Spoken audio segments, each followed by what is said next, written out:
City India news, महाराष्ट्रातील लोकप्रिय news channel.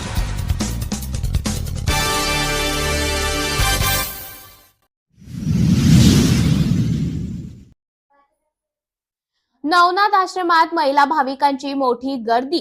Saoner Mauda Saoner पासून 15 किलोमीटर अंतरावर असलेल्या तेलनखेडी येथील कोलार धरणाच्या काठी स्थापित असलेल्या नवनाथ आश्रम ऋषी पंचमी निमित्त अंघोळीसाठी महिला भाविकांची मोठी गर्दी होती।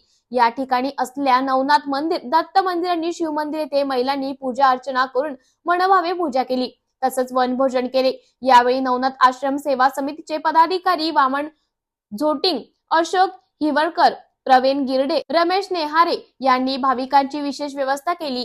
केळवत पोलिसांनी महिलांची गर्दी लक्षात घेता चोख पोलीस बंदोबस्त ठेवला होता। पोलीस पाटील सौ रंजना हिवरकर यांच्यासह अनेक महिला पोलीस कर्मचारी दिवसभर आश्रम परिसरात उपस्थित होत्या।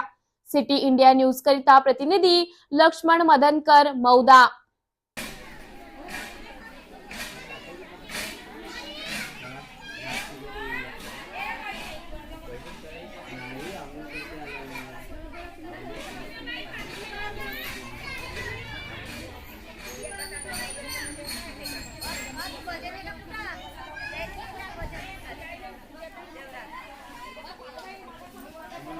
साहेबाला जायचं आहे ड्युटी